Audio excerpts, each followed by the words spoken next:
श्री गोवर्धननाथ पादयुगलम् हैयंगवीणा प्रियम् नित्यं श्रीमथुराधिपं सुखकरम् श्रीविठ्ठलेशं मुदा श्रीमद्वारवती च गोकुलपति श्रीगोकुलेन्दुं विभुम् श्रीमन्मथमनमोहनं नटवरम् श्रीबालकृष्णं भजे।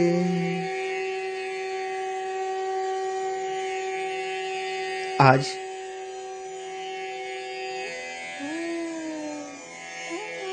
भक्तों के चरित्र में हम आचार्य श्री महाप्रभु वल्लभाचार्य जी का चरित्र श्रवण करेंगे।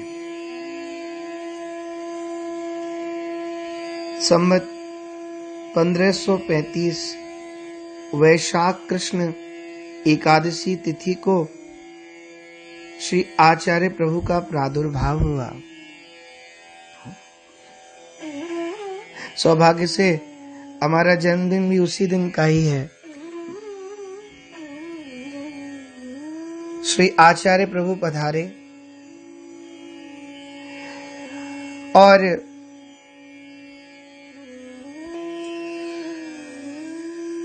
महाप्रभु के पूर्वज दक्षिण भारत में कांकरवाड़ नामक ग्राम में निवास करते थे।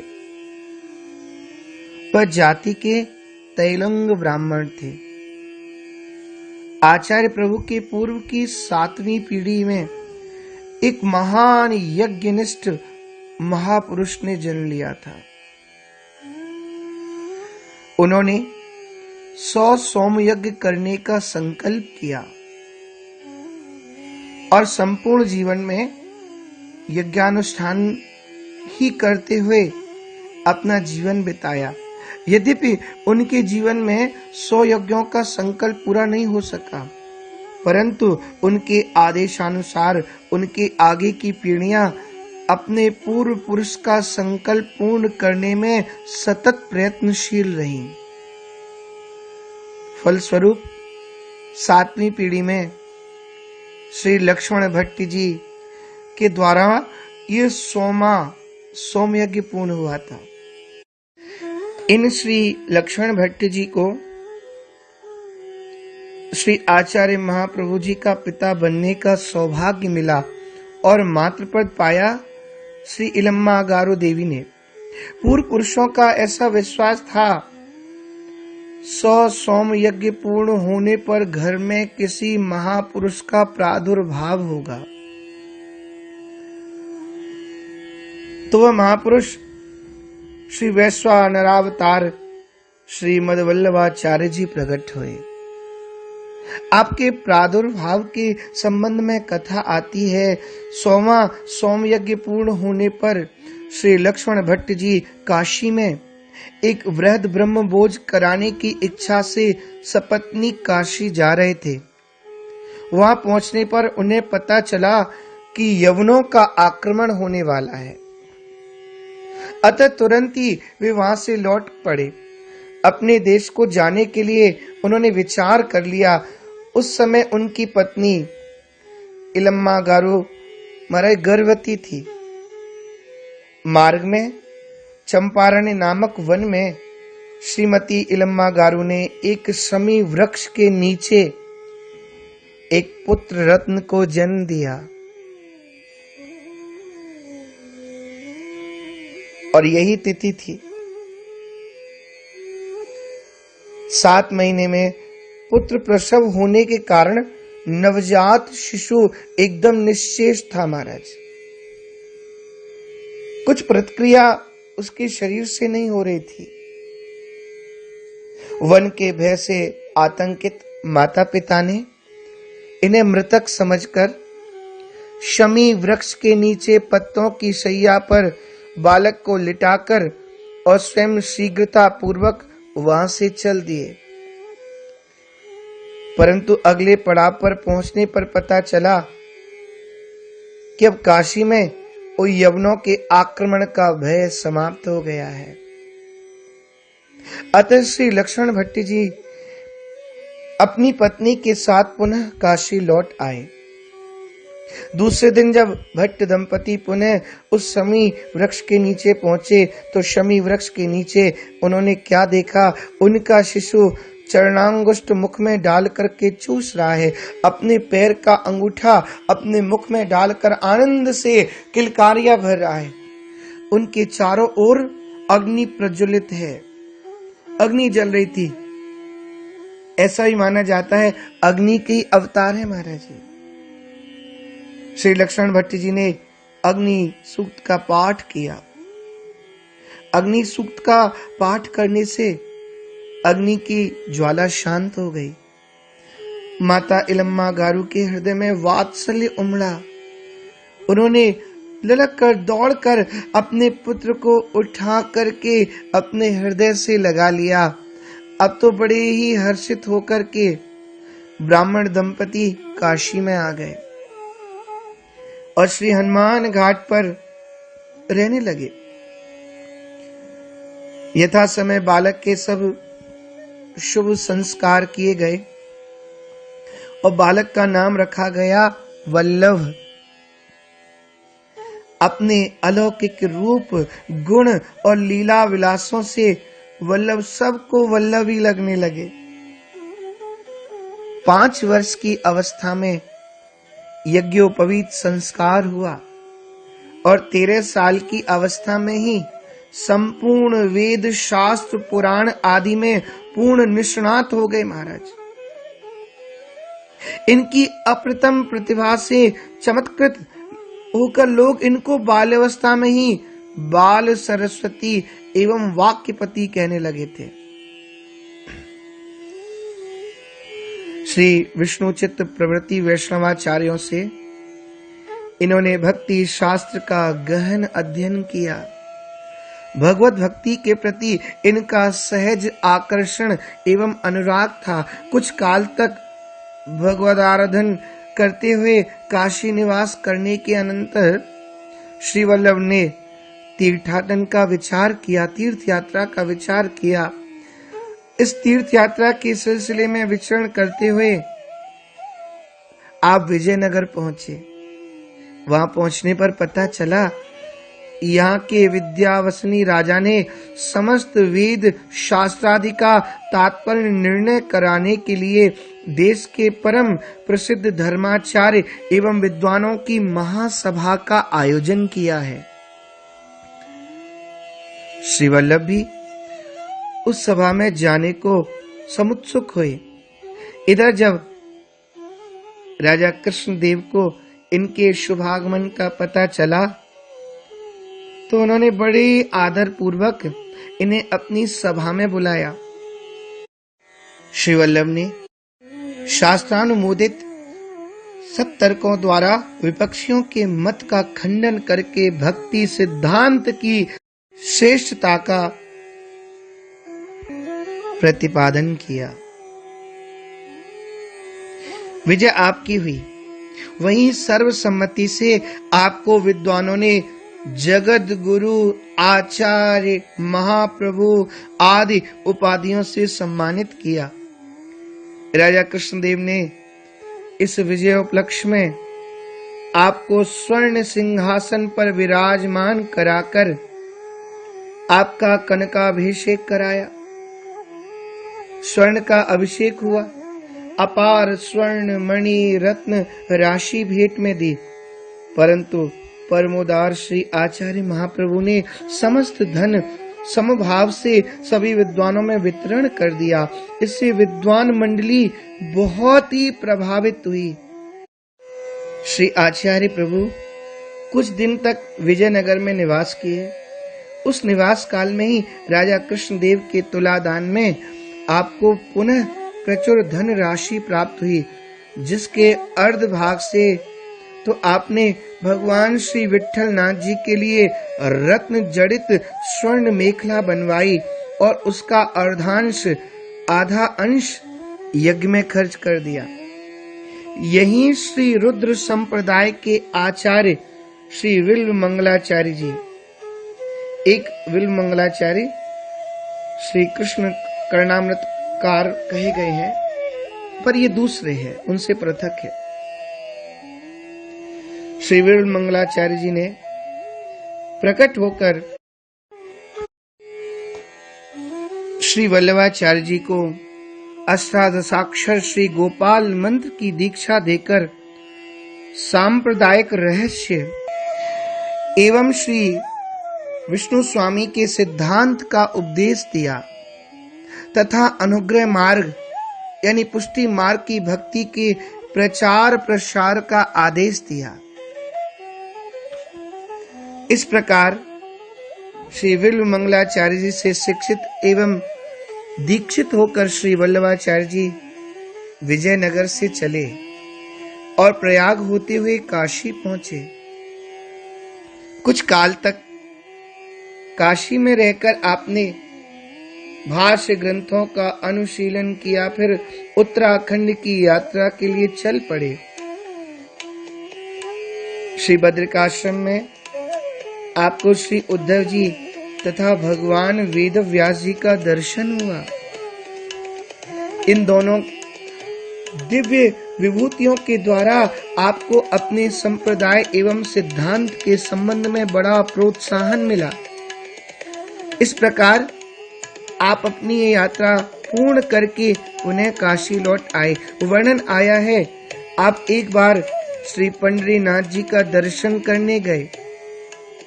वहां आपने श्रीमद् भागवत जी का 1 सप्ताह पारायण भी किया। श्री पंढरीनाथ जी के त्रिभुवन मोहन सौंदर्य को देखकर आपके मन में भगवान के समान पुत्र की कामना जागृत हो गई। एक बात का यहाँ स्मरण रखना है, आचार्य के परम निर्वासन हृदय में इस कामना का अंकुर होना भगवत इच्छा ही समझना चाहिए, यानी भगवान की इच्छा ही समझनी चाहिए। भगवान स्वयं श्री आचार्य प्रभु का पुत्र बनकर के आना चाह रहे थे। उनको अपनी परम मधुर बाल लीला का सुख देने के लिए तथा उनके हृदय में उमड़ते हुए अगाध वात्सल्य स्नेह का सुख लूटने के लिए ठाकुर जी लालाए थे। अतः एक दिन स्वयं श्री पंढरीनाथ जी ठाकुर ने कहा, श्री आचार्य प्रभु से प्रभु बोले, आप एक काम करो, आप विवाह कर लीजिए। ये सुनकर के प्रथम तो आचार्य थोड़े संकुचित हुए, परंतु श्री प्रभु के वचन के महत्व को विचार करके कहा, यदि ठाकुर आपकी यही आज्ञा, ये इच्छा है, तो मेरे कहने से तो कुछ होने वाला है नहीं। अतः आचार्य ने कुछ सोच करके कहा, प्रभु मैं विवाह तो कर लूंगा, परंतु पुत्र आपको ही मेरा बनना पड़ेगा। ठाकुर जी ने पूछा, वो क्यों? श्री आचार्य तुरंत बोले, बात यह है कि विवाह होने पर आज जो प्रीति ममत्व आप में है, वो आपसे हट करके स्त्री पुत्र परिवार में चला जाएगा। व्यवहारिक जीवन में सर्वाधिक पुत्र में प्रीति होती है। अतः आप जब पुत्र होंगे तो आप में लौकिक पुत्र भाव से भी प्रीति करने से ना मेरा पतन नहीं होगा, अन्यथा पतन अवश्य संभावी है। ठाकुर जी ने आचार्य श्री का प्रस्ताव मान लिया, स्वीकार कर लिया। अब आपने आकर काशी और वहां के पंडित श्री देव भट्ट जी की कन्या से विधिवत विवाह संबंध किया। कुछ दिन बाद भगवान का दिव्यादेश पाकर आचार्य ने काशी से ब्रज की ओर प्रस्थान किया। मार्ग में कुछ दिन तक चरणाद्रि, जिसे चुनारगढ़ कहते हैं, तथा कुछ समय तक प्रयाग के सन्निकट यमुना पार अड़ेल में निवास करके मेरे फिर सब परिवार ब्रज में आकर के श्री गोकुल में निवास किया।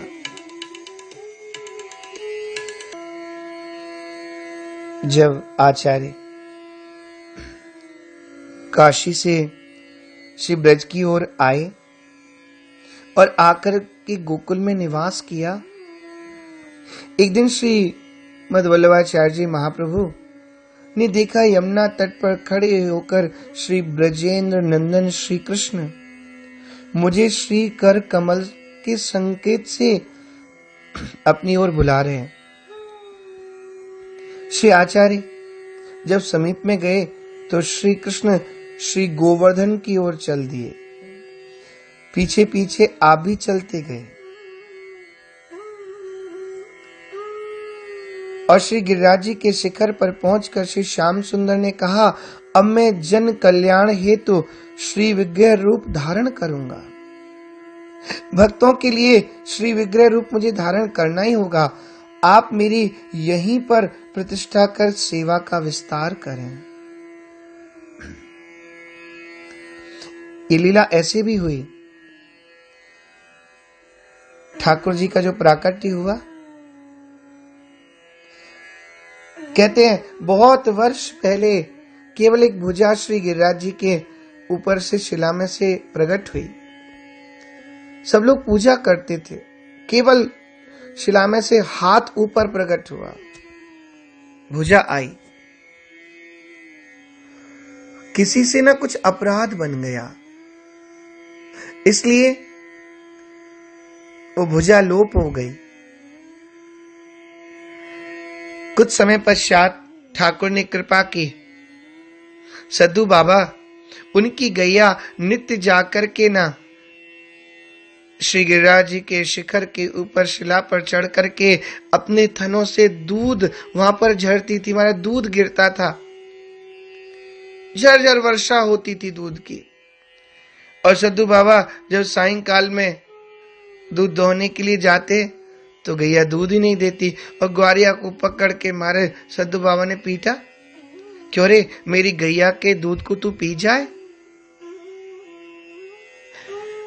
ग्वारिया ने कहा, बाबा सच्ची बात तो है कि मैं तो दूध ही ना पीऊं, तो फिर दूध है कौन पीवे। बोले आज चिंता मत कर, मैं देखूंगा। और जाकर के सबकी साथ में जब ग्वारिया गैया को लेकर के बढ़े और आगे जाकर के गैया चुपचाप झुंड में से निकल करके उसी स्थान पर पहुंच गई जहां पर श्री ठाकुर जी की भुजा प्रकट हुई थी। अपने आप ऐसे दूध उसका निकलने लगा। अब तो घबरा करके वो दौड़ करके सब ग्वारियाओं को ले आया, सब ब्रजवासियों को ले आया। अब कोई कह रहा है इसके नीचे देवता है, कोई कह रहा है यहाँ पे भूत है। का भूत गिरिराज जी के ऊपर कहां से आएगा। सब विचार करें। ब्रजवासियों ने विचार किया, काम करो इस शिला को ही उठा के देख लो उसके नीचे है क्या। और सब ब्रजवासियों ने गिरिराज जी की प्रार्थना करके, गिरिराज जी को प्रणाम करके और गिरिराज जी के ऊपर चढ़ करके और शिला को नीचे से मारा उठा करके उखाड़ करके और जैसे ही हटाया, क्या देखते हैं उसी समय श्री ठाकुर जी प्रकट हो गए। अब तो महाराज ब्रजवासी मौन, का कोई बोल मत जाइयो। पहले भुजा प्रकट भई और का उससे अपराध है गए तो छिप गई, चली गई। अब समझदार ब्रजवासी बात करेंगे। सब वृद्ध वृद्ध ब्रजवासी आगे आए गए।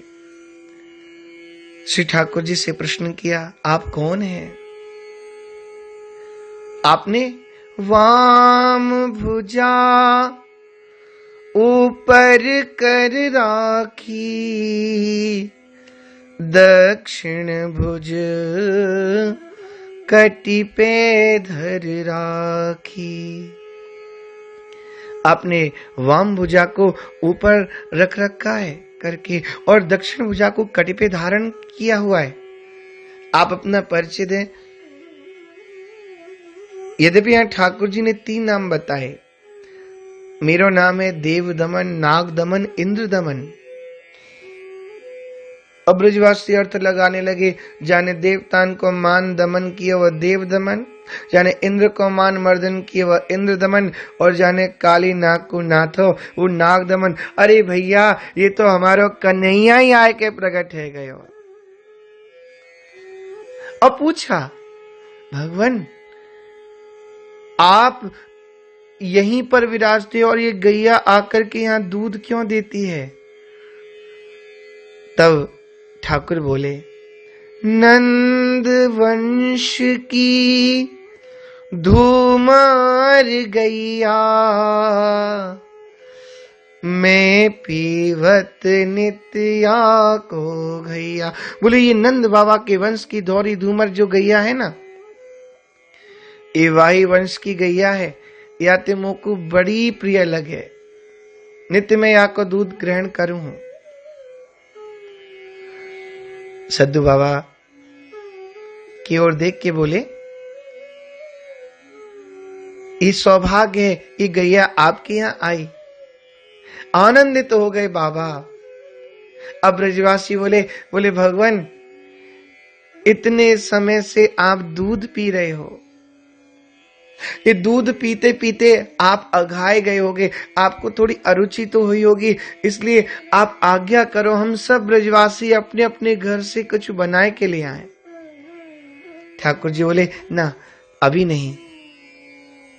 महाप्रभु जब शैल सिधावे, अन्न प्राशन मेरो वही करावे। जब महाप्रभु श्री वल्लभाचार्य जी यहाँ पधारेंगे और मेरा अन्न प्राशन कराएंगे, तभी मैं अन्न ग्रहण करूंगा। बोले भगवान तब तक कि सद्दू बाबा की नातनी नरो नित्य मोकू दूध ले आयो करेगी। और श्री महाप्रभु जी पधारे और ठाकुर जी को यहीं प्रतिष्ठित किया और ठाकुर जी का नाम रखा श्री श्रीनाथ जी। बोला श्री श्रीनाथ जी महाराज की जय। अब वर्तमान समय में ठाकुर सिंघाड़ गांव, जिसका नाम नाथ द्वारा रख दिया गया, वहां विराजमान है। तो ठाकुर जी की बड़ी दिव्य भव्य लीला आरंभ हो गई। भगवान श्री कृष्णचंद्र का स्वरूप, सुंदर स्वरूप श्री वल्लभाचार्य जी के हृदय में विराजमान हो गया और ठाकुर की मानसी सेवा भी आपके हृदय में अनुराग से परिपूर्ण भाव रूप लेकर के विराजमान हो चुकी थी। संसारी जीवों का कल्याण करने का भाव आपके हृदय में जागृत होता रहता था। तब आपने विचारा, जीवों की सच्ची जीवनी तो भगवान की भक्ति है, उसे दूसरे जीवों को भी देना चाहिए। तभी आपने अपने हृदयस्थ प्रेम ज्ञान के प्रकाश को शरणागत जीवों के हृदय में प्रकाशित किया। जहां तहां घर घर में श्री श्याम सुंदर की सेवा का आनंद मर्ज फैल गया। इससे जीवों में अत्यंत प्रसन्नता हुई। इनके प्रेम से प्रकट होकर के ठाकुर बड़ी सुंदर लीलाएं करने लगे। हमारे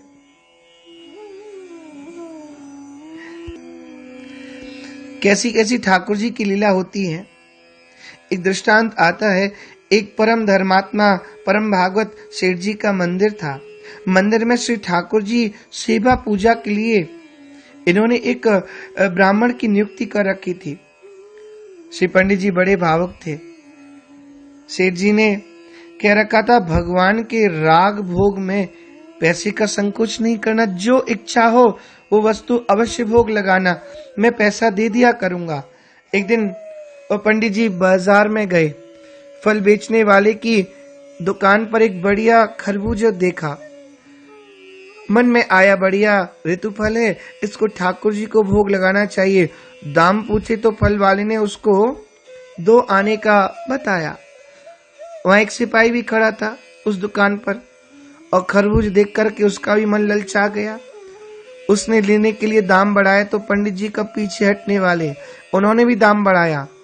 अंतो कत्वा दाम बड़ी बड़ी की होड़ में हमारे पंडित जी ने 2 आने के खरबूज का 100 रुपया दाम लगा दिया। तब तो सिपाही अपने बाल बच्चों को याद करने लगा। मामूली 25 रुपए का हमारा नौकर था, वो तो भाग गया। पंडित जी 100 रुपए में खरबूज लेके आए, फल को रखकर स्नान करने चले गए। सोच रहे थे कि जल्दी स्नान करके श्री ठाकुर जी को खरबूज का भोग लगाऊंगा।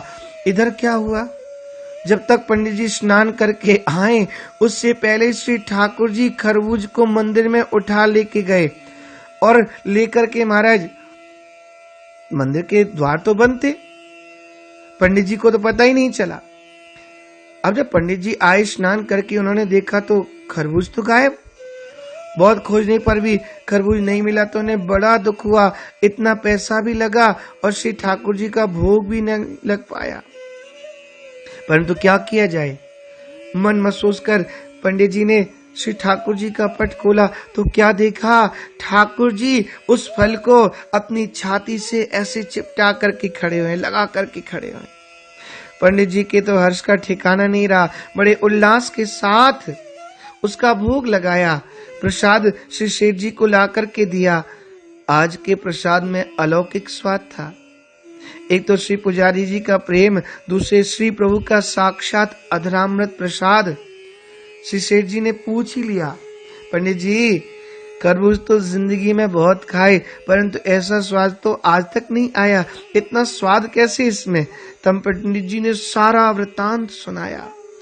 सुनकर सेठ जी बहुत प्रसन्न हुए, बोले बहुत अच्छा किया आपने। यदि आप 100 रुपए की तो बात छोड़ो, इसका आप 1000 रुपया भी दाम लगा देते तो मैं सहर्ष आपको दे देता। ऐसा भाव ठाकुर जी का। तो ऐसी घटना हुई। बात मथुरा की है। एक श्री वल्लभ कुल के वैष्णव श्री पंडित जी यमुना स्नान करने आ रहे थे। मार्ग में फूल वाले के यहाँ एक डलिया में बहुत बढ़िया तथा बड़े बड़े गुलाब के फूल देखे। मन में आया इन्हें श्री ठाकुर जी के लिए ले चलो,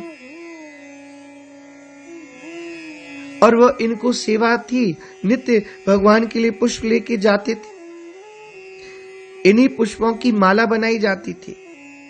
संयोग की बात, उस समय मथुरा में नवाब का एक पड़ाव पड़ा और प्राय जितने फूल थे उस सब उन्होंने मंडी से महाराज खरीद लिए।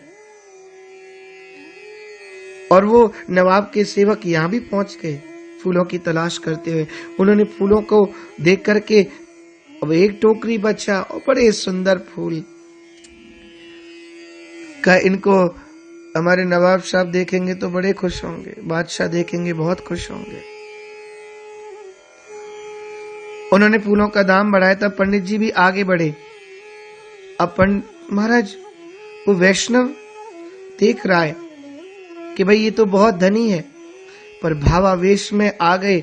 बोले ये एक छोटी सी वस्तु का दाम बढ़ाता चला जा रहा है, मामूली मूर्खपति का नौकर है, और मैं तो अनंत कोटि ब्रह्मांड नायक का सेवक हूँ। फिर सेवक होकर के मैं भला पीछे कैसे हट जाऊं?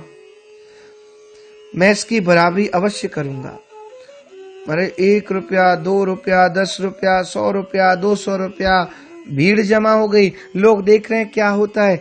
और महाराज बढ़ते बढ़ते उस फूल टोकरी के दाम पंडित जी ने 1000 रुपया लगा दिया। अब नवाब का जो नौकर थे ढीले पड़ गए, क्योंकि ना तो इतने पास में पैसे थे और ना ही महाराज नवाब इतना उदार था। वो इतने में एक टोकरी लेके जाते तो उसका सरी कलम कर देते। कहते इतने में न जाने कितने हाथी घोड़े आ जाते, तो एक फूल की टोकरी लाया। घबरा करके वो चले गए। अब माली ने भी कह दिया अब तो चाहे फूल यमुना जी में बहाने पड़ जाए, लूंगा मैं 1000 रुपया ही। मारे उसी समय कागज पर अपना सारा धन, घर, दुकान, जो व्यापार का था सब लिख दिया। बोले इससे तुम्हारी संतुष्टि हो जाएगी? बोले बिल्कुल हो जाएगी। और देखिए फूल की टोकरी हाथ में आती वैष्णव इधर भागे और माली उधर भागा, और दोनों के भागने में भय है। माली को भय ये है कहीं इनका विचार न बदल जाए, और वैष्णव को भय है कहीं कोई आकर के उनका सेवक मेरी टोकरी को छीन के न ले जाए।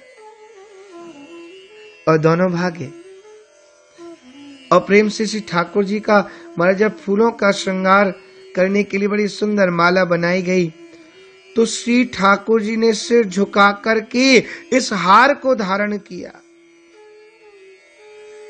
भाव विभोर वैष्णव का तो ध्यान नहीं गया। इसका अनुभव तो महाराज जतीपुरा में विराजमान श्री विठल नाथ जी को हुआ। बात ये हुई जिस समय श्री गोसाई विठल नाथ जी श्री श्रीनाथ जी की सेवा कर रहे थे, तो श्री श्रीनाथ जी महाराज सिर झुका झुका करके आनंद के साथ उन पुष्पों की माला को स्वीकार कर रहे थे। और जैसे ही पता चला कि ये लीला हुई है, आनंदित हो गए महाराज। और श्री गोसाई जी ने आकर मथुरा उस वैष्णव के दर्शन भी किए। तो ऐसे ठाकुर जी की नित्य नई लीला आरंभ हो गई। श्री महाप्रभु वल्लभाचार्य जी ने श्री वल्लभ कुल की मर्यादा में बड़ी सुंदर रीति बनाई। श्री ठाकुर जी की सेवा बड़े लाड़ चाह पूर्वक करनी चाहिए और की जाती है। भगवान के भोग राग की सेवा का बहुत ध्यान रखा जाता है, क्योंकि ऐसा प्रसंग आता है लोग कैसा भी भोग लगा दिया करते हैं, कैसी सेवा कर देते हैं। एक बूढ़े ब्राह्मण 4 मंदिरों की अकेली सेवा पूजा संभालते थे। ये वृंदावन के लिए वर्णन किया गया। 3 जगह तो जल छिड़क करके पथ पुष्प फेंक आते थे, एक जगह ठीक से पूजा कर देते थे। भोग के लिए 3 मंदिर के लिए हमारे एक ही दिन शक्कर पारे बना करके और कम से कम 2 महीने का भोग बना करके रख लेते थे, और रोज 1 या 2 भोग लगा दिया करते थे। एक मंदिर में रसोई बनाकर भोग लगाते, ऐसे सेवा करने वाले थे। एक दिन उन्होंने एक मंदिर में श्री ठाकुर जी को शक्कर पारे का भोग लगाया। तो श्री ठाकुर जी चक्र सुदर्शन की ओर देखने लगे। श्री चक्रराज ने पूछा, जय जय प्रभु, आप भोग क्यों नहीं आरोग रहे? श्री ठाकुर जी ने कहा, शक्कर पारे बहुत कड़े हैं, इसको आप फोड़ दें तो मैं फिर इनको पालूं। श्री चक्र जी ने उनको टटोल करके कहा, प्रभु मैंने फोड़ तो दूंगा, परंतु फिर मैं आपके किसी काम के लायक रह नहीं जाऊंगा। भगवान ने कहा, सो क्यों? बोले, इतने कठोर हैं, जैसे मैं इनको काटूंगा फोड़ूंगा मेरी धार ही खत्म हो जाएगी। भगवान ने हंस कर कहा, तो भला जब तुम्हारी धार खराब हो जाएगी, खत्म हो जाएगी, तो मेरे दांतों से कैसे फूट सकते? ऐसे भोग से तो उपवास व्रती ठीक है। तुम्हारे बहुत ध्यान रखते थे भोग और राग का। ठाकुर को बड़े प्रेम से भोग लगाते थे। एक बार एक सीधे साधे संत दर्शन करने के लिए गोकुल को आए, और वहां आकर के गोष्ठ में गायों के झुंड का दर्शन और हमारे गोपाल तथा मंदिर में बाल कृष्ण की सेवा पूजा की और उत्सवों का दर्शन करके प्रेम में मग्न हो गए, क्योंकि यहाँ की तो हमारे रीति बड़ी निराली है। उन संत ने एक छोकरे के पेड़ पर अपने ठाकुर जी का एक बटुआ लिया था, वो रख दिया। वहां जाकर श्री वल्लभाचार्य जी के दर्शन किए, जिससे उन्हें बड़ा भारी सुख हुआ। फिर आकर देखा तो हमारे ठाकुर जी का बटुआ ही नहीं था। फिर तो ये संत श्री वल्लभाचार्य जी के निकट गए और बटुआ न मिलने की बात सुनाई, ठाकुर जी की चर्चा की कि मेरे ठाकुर चले गए। संत को चिंतित एवं उदास देखकर आचार्य ने कहा, वहीं जाकर देखिए। संत ने आकर के देखा तो छोकरे के पेड़ पर अनेक बटुए टंगे पड़े हुए हैं, बहुत लटके पड़े हैं। उनका तुम्हारा होश उड़ गए। आचार्य के पास आकर बोले, प्रभु वहां तो अनेक बटुए हैं। श्री वल्लभाचार्य जी बोले, आप अपना बटुआ पहचान लो। आप तो नित्य सेवा करते हैं, तो क्या आप अपने ठाकुर जी को नहीं पहचान सकते? संत महाराज संकुचित हो गए। ठाकुर का केवल भोग लगा करके छोड़ देना, ठाकुर की बस आरती करके छोड़ देने से मतलब नहीं है। ठाकुर से वार्तालाप करो, ठाकुर से प्रेम करो, ठाकुर से पहचान करो। बड़े बड़े संत दृष्टांत देते हैं। एक बड़े भोले महात्मा जंगल में एक झोंपड़ी बनाकर भजन करते थे, बड़े अकिंचन थे। संग्रह के नाम पर केवल ठाकुर जी की सेवा, उसके अलावा जो उनके पात्र होते उनके अलावा कुछ नहीं रखते थे। एक रात इनकी कुटिया पर चोर आ गए। तो चोर जब आए, इन्होंने समझा कोई महात्मा आए हैं, बड़े प्रेम से दंडवत किया और पूछा, आप लोग कहां से पधारे हैं? चोर समझ गए ये कोई सीधे साधे महात्मा है। अतः उन सबको मारे विनोद सूझा। उन्होंने कहा, मारे हम लोग द्वारिका से आ रहे हैं और बद्री नारायण जा रहे हैं। महात्मा ने कहा, महाराज चलना तो हमको भी है, क्या आप लोग मुझे भी अपने साथ ले चलेंगे? चोरों ने स्वीकृति दे दी। फिर तो संत ने अपने श्री ठाकुर जी की सेवा का सब सामान समेट लिया और रातों रातों चोरों के साथ चल दिए। कुछ दूर जाकर चोर एक घर में घुसे। अब महात्मा भी घुस गए।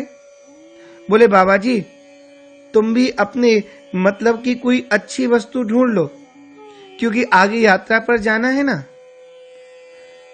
तो संत को लगा ऐसी यात्रा होती होगी भाई। तो संत जी बढ़िया जमी हुई दही की मटकी उनके हाथ लग गई। तो तुरंत उन्होंने श्री ठाकुर जी का जिसमें रखते थे बटुआ में वो खोला, ठाकुर जी को विराजमान किया और कहा, लो नाथ, यात्रा में इतना सुंदर आपको दही मिल गया और भोग लगाया। और चोर चोरी करने में निमग्न थे।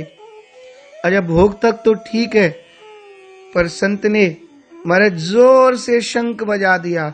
अब शंख की महाराज ध्वनि सुनकर घर वाले जग गए।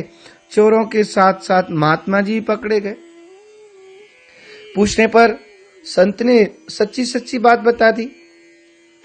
घर वाले बड़े प्रसन्न हुए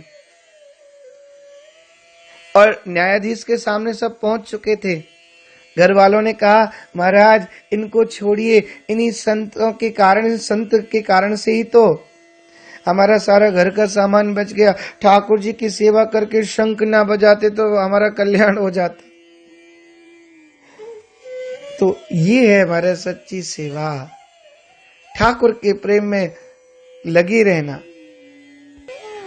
ऐसे भाव से, ऐसे सीधे भाव से तो ठाकुर मिलते। एक ब्रज के संत बड़ा सुंदर दृष्टांत देते थे। मारवाड़ देश में गांव में एक बुढ़िया रहती थी और उसको दीक्षा दे दी थी। तो बेचारी कुछ जानती नहीं थी, बहुत सीधी, बस गायों की सेवा करना, ठाकुर जी जो मिल गए उनकी सेवा करना। एक दिन वो गुरुजी आ गए जिन्होंने उनको दीक्षा दी थी। बुढ़िया मैया ने गुरुजी का प्रेम पूर्वक बड़ा स्वागत सत्कार किया। सुंदर आसन पर बैठा कर के पूजा का सामान ले आई और बोली, आओ महाराज, गुरुजी तुम्हारे खुरन को मैं पूज दूं। गैया की पूजा करती, सेवा करती तो गाय के तो खुर होते हैं ना। गुरुजी तो बड़े नाराज हुए और कहा, समझाया ऐसे नहीं कहना चाहिए, हमारे खुर थोड़े ही हैं, तुम ऐसे बोलो, आओ गुरुजी तुम्हारे चरणार विंद की मैं पूजा करूं। अब बेचारी बुढ़िया ने 2-4 बार प्रयत्न किया परंतु बोलने में नहीं आया। तो गुरुजी समझा, बोल चरणार विंद। अब ये कह रही है चरना, अब कभी चरना कभी चन्नार। महाराज बड़े परेशान। अब 1 बार, 2 बार, 10 बार, 20 बार जब चरणारविंद नहीं निकला तो झुंझला कर बोली, आग लगे ऐसे चरणारविंदन में। तो अब तो महाराज गुरुजी और क्रोधित हुए। अरे तू ऐसी बात कैसे बोल सकती है कि मेरे चरणारविंदों में आग लगे? पता है ऐसा तू गुरु के लिए बोलेगी तो सीधे नरक में जाएगी। बुढ़िया ने हाथ जोड़ के कहा, महाराज वो भला मुंह गरीबनी के भाग्य में कहां है, वो तो आप जैसे महात्मान को मिले हैं। अब तो गुरुजी बड़ी जोर से हंसे, बोले बेचारी बड़ी सीधी है, इसको कुछ पता ही नहीं है। कहा मैया और तो सब ठीक है, पर तेरी या सीधी पूजा से, तेरे या भोलेपन से, तेरे या निर्मल मन से ये ठाकुर तुझे बड़ी जल्दी मिल जाएगा। ऐसा सीधा भाव ठाकुर को बड़ा प्रिय लगता है। निर्मल मन जन सो मोहि पावा, मोहि कपट छल छिद्र न भावा। श्री महाप्रभु वल्लभाचार्य जी यही आज्ञा करते, निर्मल मन से ठाकुर जी की सेवा करिए। और यही बात वो संत के प्रकरण में उनको समझाना चाह रहे थे आचार्य चरण, कि ठाकुर जी की सेवा में सावधानी रखिए। जैसे उस संत ने देख लिया हजारों बटुए वहां पे टगे हुए, फिर भी अपने ठाकुर जी को नहीं पहचाना। श्री ठाकुर जी के तो प्रेम से पहचान होनी चाहिए।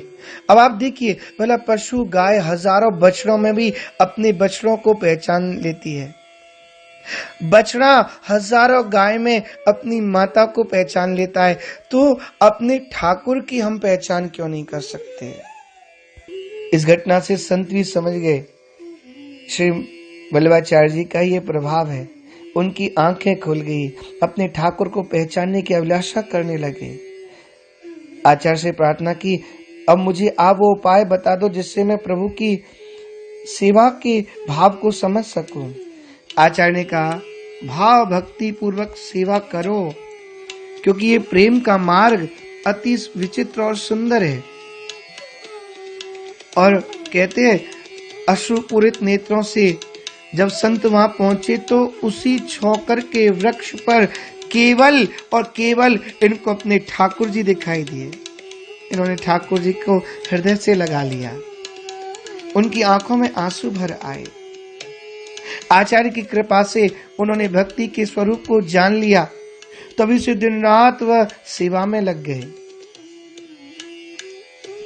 साधकों को चमत्कार पूर्ण अनुभव कराकर उनकी भक्ति दृढ़ करना, ऐसी कृपा श्री वल्लभाचार्य जी के स्वरूप के अनुरूप ही है। यद्यपि प्रसंग बहुत बड़ा है, आचार्य ने तो सीधा सीधा कहा भी, ठाकुर जी में प्रेम होना चाहिए, ममता होनी चाहिए, अपनापन होना चाहिए।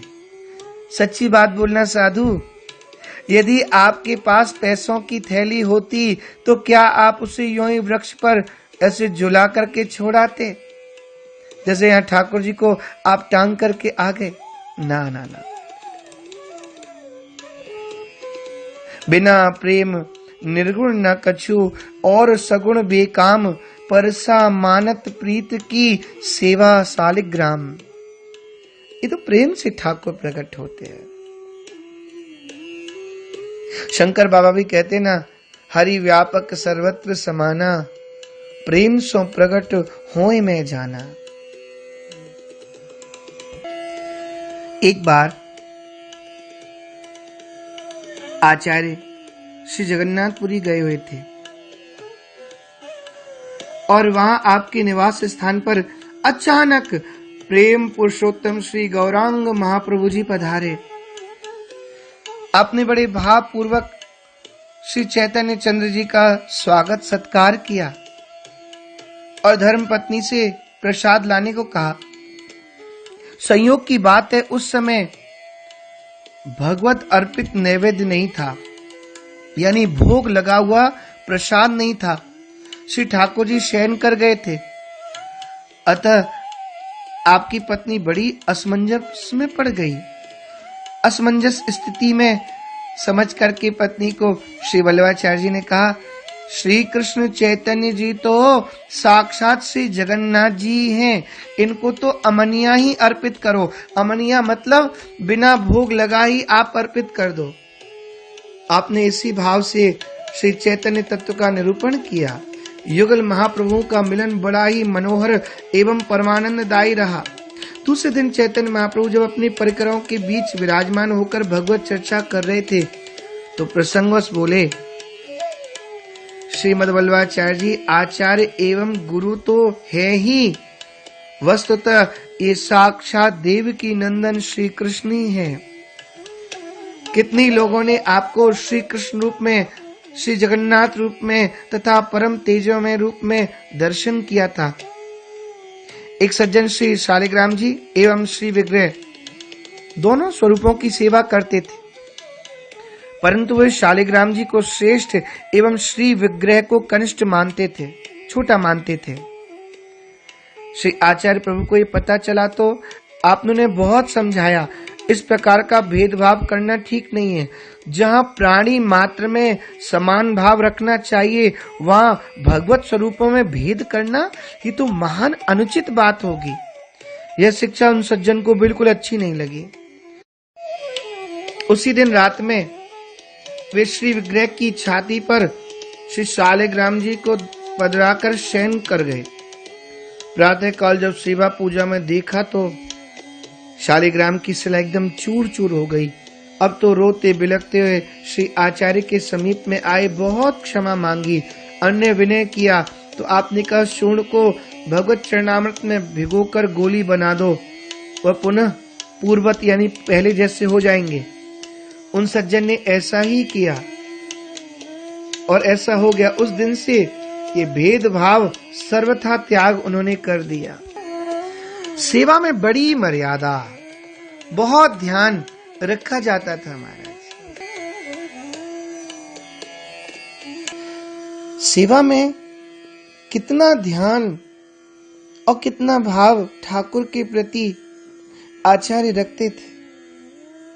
एक बार ऐसा हुआ, श्री श्रीनाथ जी के भोग के लिए कुछ अर्थाभाव हो गया, यानी कुछ धन की कमी आ गई। भोग तो भगवान का बहुत अच्छे रूप से लगता है, आप कभी दर्शन करें, आज भी वो मर्यादा चल रही है। ठाकुर जी के घी के 4 कुएं हैं, सोने चांदी की चक्कियां हैं, केसर कस्तूरी का हमारे खूब प्रयोग होता है। बड़ा सुंदर भोग ठाकुर जी को भोग में विराजमान किया जाता है।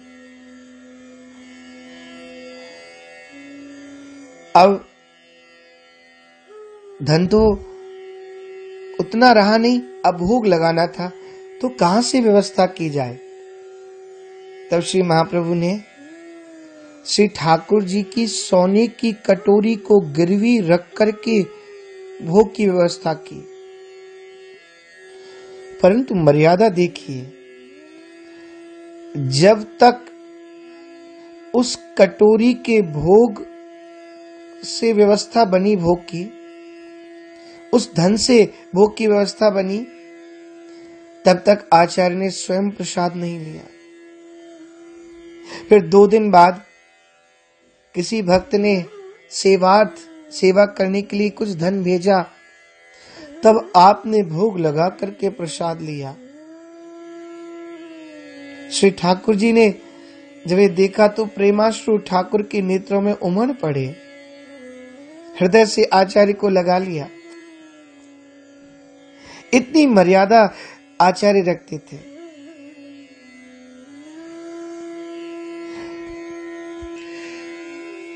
और वैष्णवों ने जब प्रश्न किया तो आचार्य ने बता दिया और कह भी दिया, मेरे वंश में या मेरा कोई कहलाकर जो कोई भगवत द्रव्य का उपयोग करेगा उसका नाश हो जाएगा। भगवत आज्ञा से गृहस्थाश्रम को स्वीकार करके भी आचार्य ने भक्ति का ओर छोर निर्वाह किया। अनेक जीवों को ब्रह्म संबंध कराकर हमारे भव से मुक्त किया। कुछ समय पश्चात आपके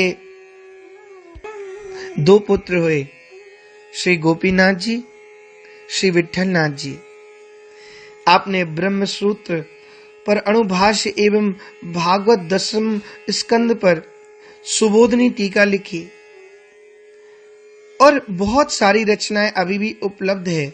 भक्ति प्रचारार्थ आपने पूरे भारतवर्ष की 3 बार यात्रा की महाराज। आपकी 84 बैठक प्रसिद्ध है।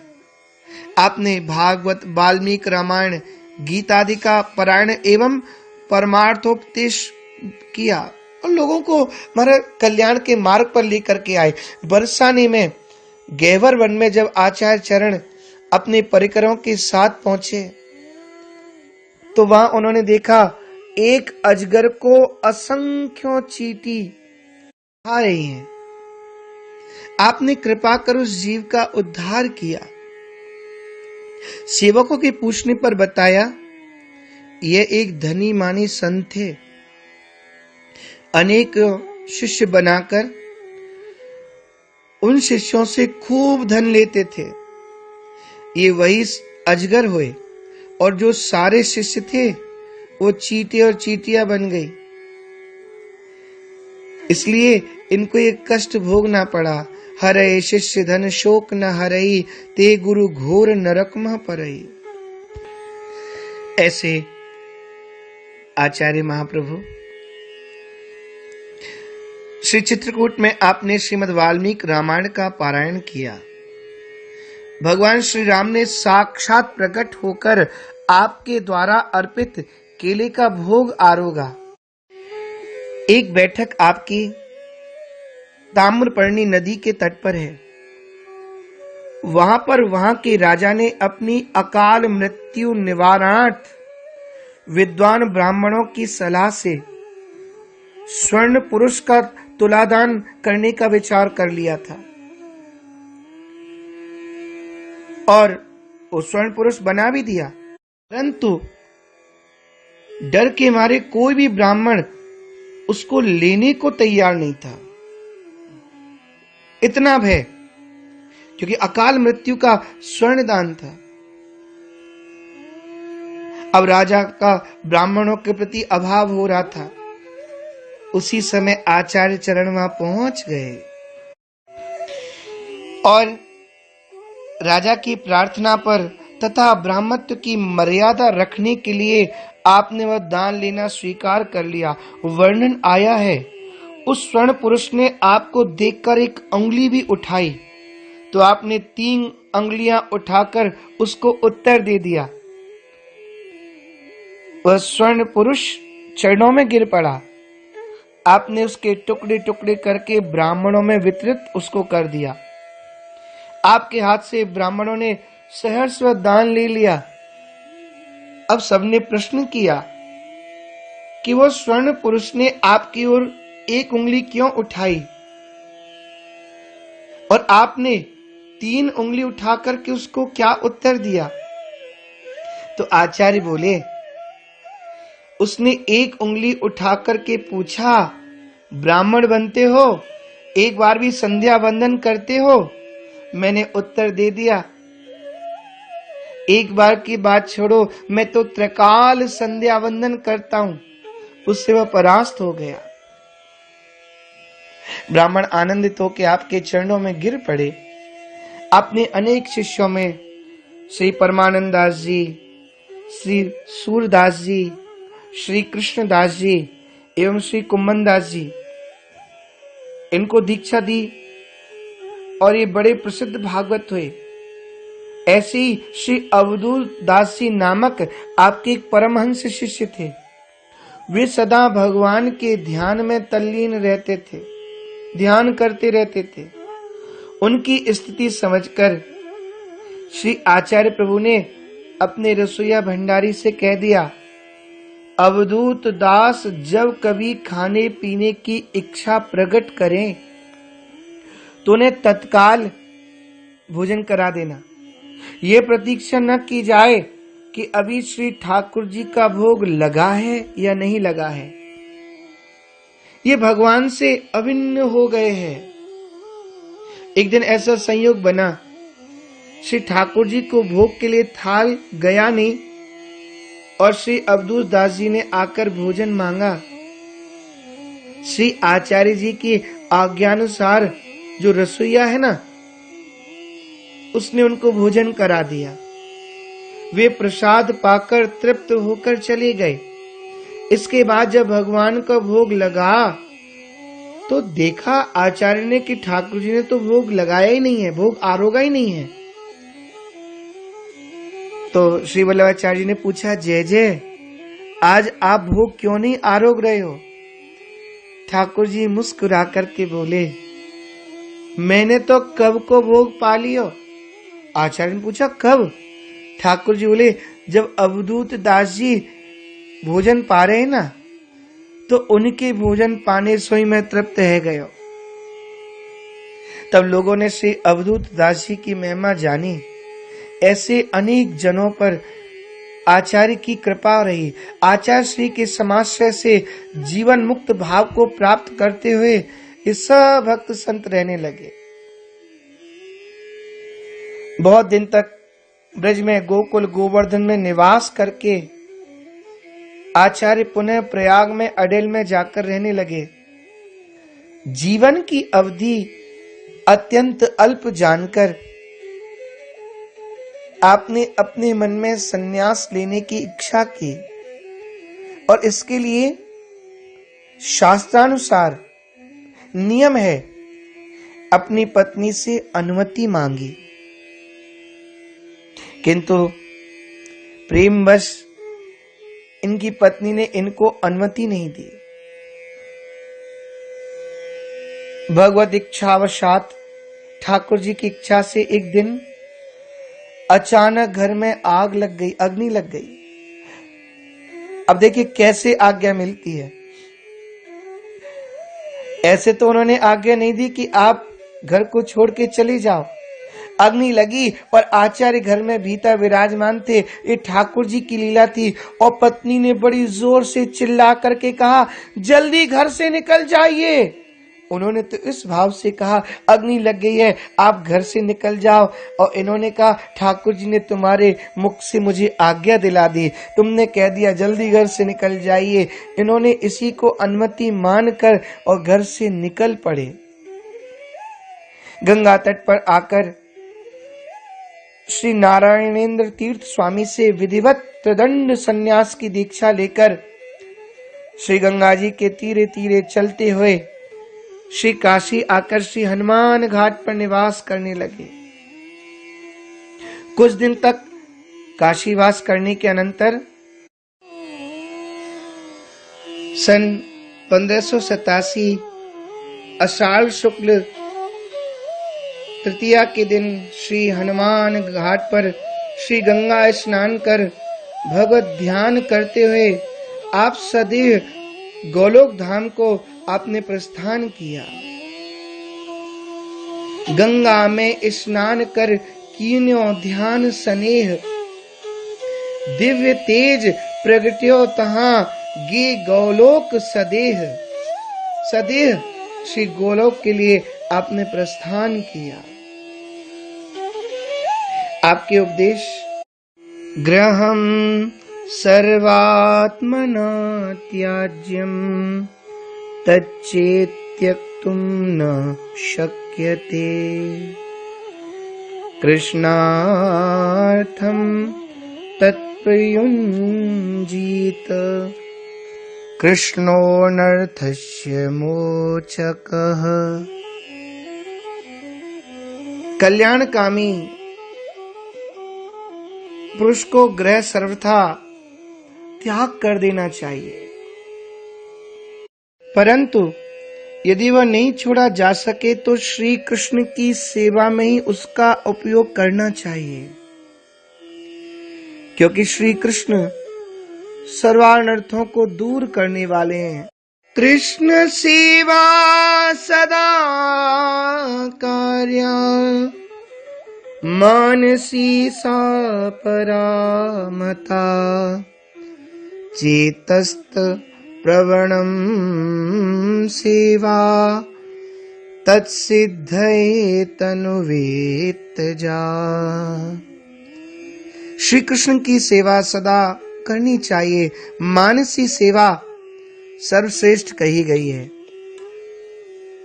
चित्त का श्री कृष्ण में अत्यंत तन्मय होना ही वास्तविक सेवा कही गई है, वास्तविक सेवा मानी गई है।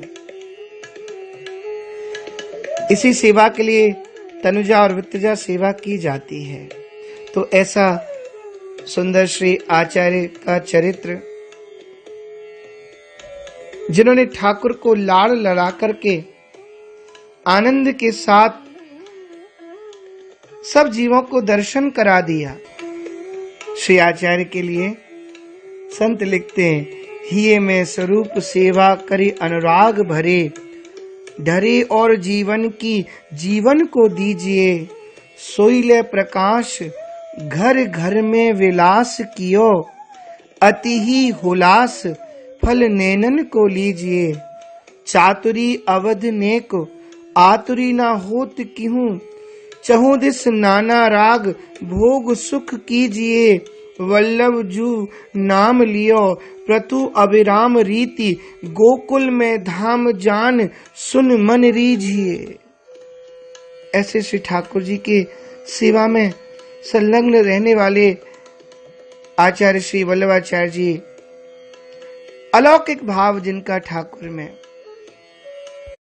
ऐसे आचार्य को सादर प्रणाम, सादर नमन। श्री महाप्रभु वल्लभाचार्य जी का चरित्र संपूर्ण। जय श्री कृष्ण।